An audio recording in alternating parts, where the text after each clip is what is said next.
तो आज हम भारतीय इतिहास की एक बहुत ही गहरी और दिलचस्प यात्रा पर निकल रहे हैं। हाँ, और हमारे पास कुछ स्रोत हैं जो असल में सवालों की शक्ल में है। बिल्कुल।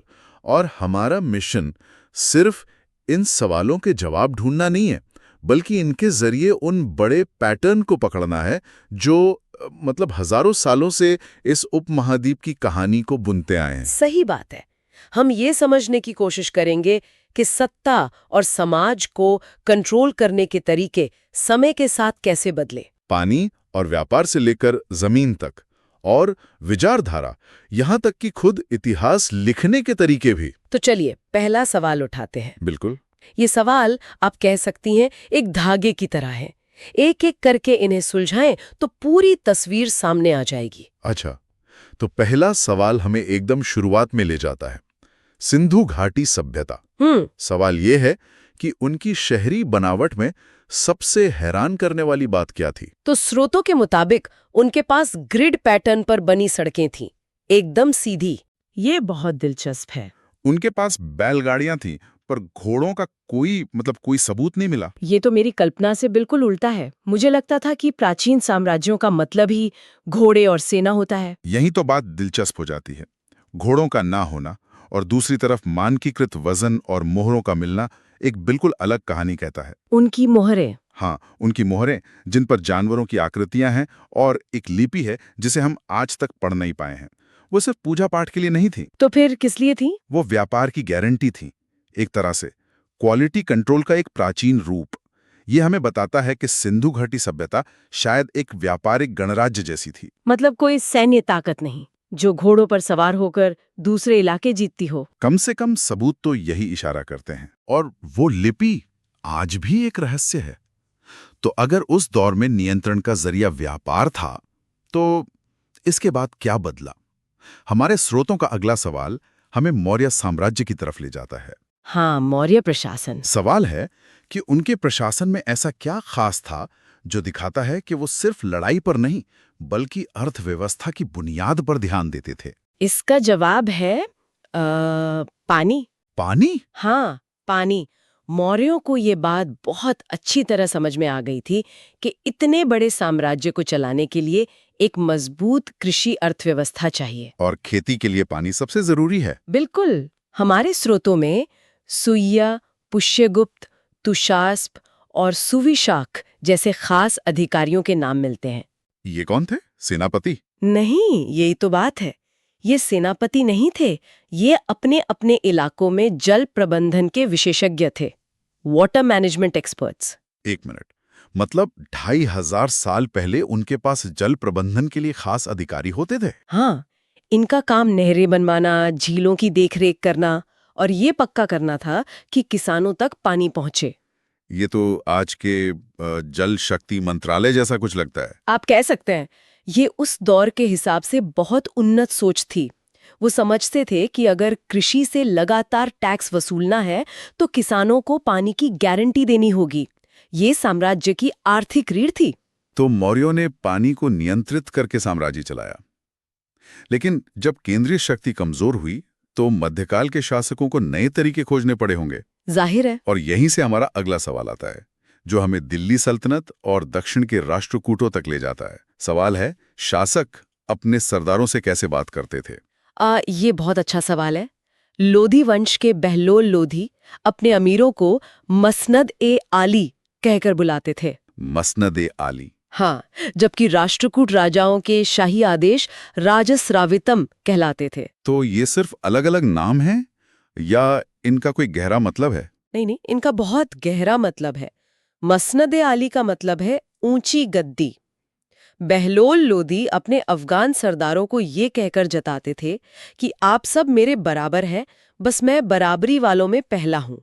अच्छा, मतलब एक तरह का सम्मान देकर वफादारी हासिल करना। हाँ, ये एक सामंत व्यवस्था थी जहाँ वफादारी व्यक्तिगत संबंधों पर टिकी थी। और राजस्रावितम, ये तो सुनने में बहुत भारी भरकम लगता है। बिल्कुल। राजस्रावितम का मतलब है राजा के मुंह से निकला हुआ। यह एक बहुत ही केंद्रीकृत, एक औपचारिक व्यवस्था की ओर इशारा करता है जहां राजा का आदेश ही कानून है। तो एक तरफ बराबरी का दिखावा और दूसरी तरफ एक कठोर ढांचा। सही। नियंत्रण के दो अलग अलग मॉडल। इसी से जुड़ा एक और सवाल है शेरशाह सूरी और मुगलों के बारे में। अक्सर अकबर को एक महान प्रशासक कहा जाता है, हाँ ये तो है। लेकिन स्रोत बताते हैं कि मुद्रा मतलब रुपया को मानकीकृत करना, डाक व्यवस्था, जमीन की पैमाइश, ये सब शेरशाह सूरी ने शुरू किया था, मनसबदारी व्यवस्था को छोड़कर। ये बिल्कुल सही है। तो क्या ये कहना सही होगा कि जिसे हम अकबर महान का प्रशासन कहते हैं, उसकी नींव असल में शेरशाह ने रखी थी? देखिए, ये एक बहुत बड़ी और महत्वपूर्ण बहस है। शेरशाह का शासनकाल सिर्फ 5 साल का था, बहुत छोटा। सिर्फ 5 साल? हाँ, लेकिन उनके सुधार इतने जबरदस्त थे कि जब मुगल वापस सत्ता में आए तो अकबर ने उन्हीं सुधारों को न सिर्फ अपनाया बल्कि उन्हें और बड़े पैमाने पर लागू किया। तो मतलब अकबर ने एक शानदार इमारत खड़ी की, लेकिन नींव का पत्थर शेरशाह का था। आप ऐसा कह सकती हैं।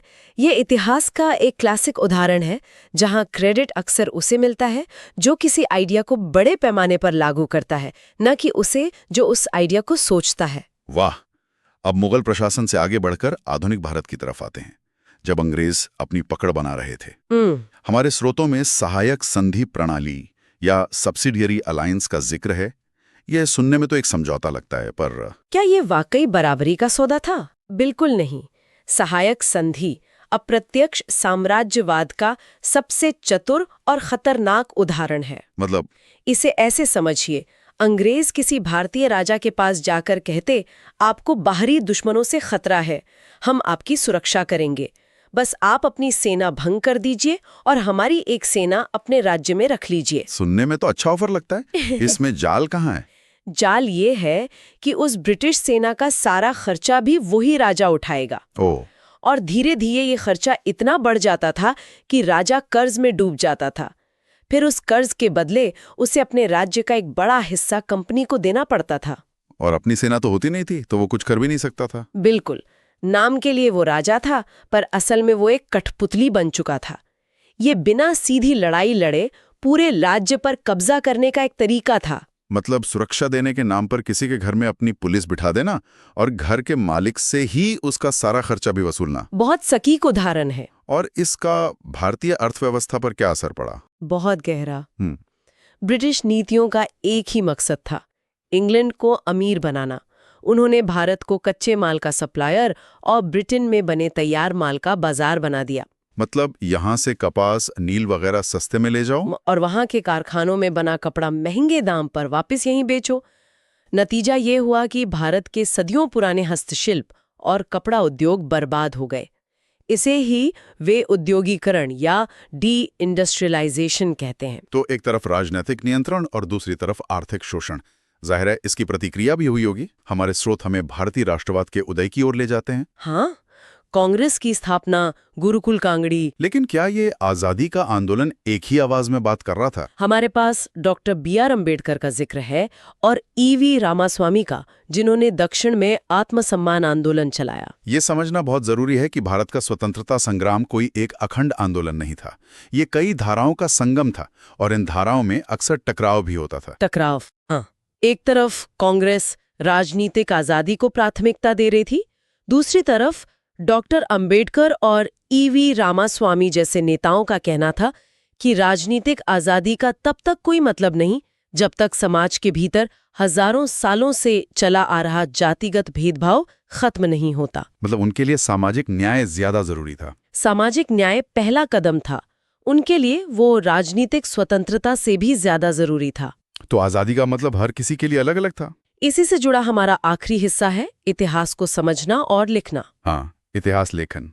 जब हम 1857 के विद्रोह जैसी घटनाओं को पढ़ते हैं तो हमें जानकारी कहाँ से मिलती है? हमारे स्रोत प्राथमिक और द्वितीयक स्रोतों के फर्क को बताते हैं। ये क्या फर्क है? प्राथमिक स्रोत या प्राइमरी सोर्स वो होते हैं जो घटना के समय ही बने हों, जैसे 1857 के विद्रोह के समय के ब्रिटिश सरकारी दस्तावेज, सैनिकों की चिट्ठियां या विद्रोहियों की घोषणाएं। हाँ, ये हमें उस समय की सीधी झलक देते हैं, भले ही वे पक्षपाती हों। और द्वितीयक स्रोत या सेकेंडरी सोर्स वो होते हैं जो बाद में इतिहासकार लिखते हैं प्राइमरी सोर्स का अध्ययन करके, जैसे इतिहास की किताबें। ठीक है, और अब हमारे स्रोत एक और दिलचस्प विचार सामने रखते हैं, इतिहास लेखन का उत्तर आधुनिक या पोस्ट मॉडर्न दृष्टिकोण। ये कहता है कि किसी भी घटना की कोई एक महान कहानी या एक सच नहीं होता। इसका क्या मतलब है? नहीं, इसका मतलब ये नहीं कि कुछ भी सच नहीं है। इसे ऐसे सोचिए, पहले इतिहासकार एक अकेली बड़ी फिल्म बनाने की कोशिश करते थे, जिसमें एक हीरो होता था, एक विलन और एक सीधी सादी कहानी। ठीक है। उत्तर आधुनिक दृष्टिकोण कहता है कि एक फिल्म बनाना संभव ही नहीं है। हमें हर किरदार के नजरिए से छोटी छोटी कई क्लिप्स देखनी होंगी, राजा की भी, किसान की भी, महिला की भी, दलित की भी। और इन सब क्लिप्स को देखने के बाद भी शायद पूरी कहानी कभी पता ना चले। बिल्कुल, लेकिन हमारी समझ ज्यादा गहरी और ज्यादा सच्ची होगी। ये किसी एक आवाज को सच मानने की बजाय बहुत सारी आवाजों को सुनने पर जोर देता है। तो सिंधु घाटी की मोहरों से लेकर इतिहास की अलग अलग व्याख्याओं तक ये वाकई एक जबरदस्त सफर रहा। इन सारे सवालों को जोड़ने वाला धागा यही है कि सत्ता और समाज हमेशा बदलते रहते हैं और अतीत को समझने के हमारे तरीके भी। हर सवाल एक नया दरवाजा खोलता है। बिल्कुल। और अंत में एक विचार के साथ छोड़ते हैं। हमने अब तक लिखित शब्दों और दस्तावेजों की बात की, लेकिन क्या इतिहास सिर्फ इन्हीं में होता है? आप क्या कहना चाह रही हैं? हमारे स्रोतों में एक सवाल गैर मौखिक संचार के बारे में भी है, मतलब बिना बोले अपनी बात कहना। जैसे वेशभूषा या हाव भाव। हाँ, सोचिए उस दौर के लोगों के चलने फिरने का अंदाज, उनके शारीरिक हाव भाव। अगर हम इन अनकहे सुरागों को भी इतिहास के अध्ययन में शामिल कर लें तो अतीत की हमारी समझ कितनी बदल सकती है। कौन सी नई कहानियां सामने आ सकती हैं जो लिखित दस्तावेजों में कभी दर्ज ही नहीं हुई। ऐसे ही रोमांचकारी घटनाओं के विषय में जानने के लिए मेरे चैनल को सब्सक्राइब और लाइक करें, जितना हो सके उतना शेयर करें। Thank you.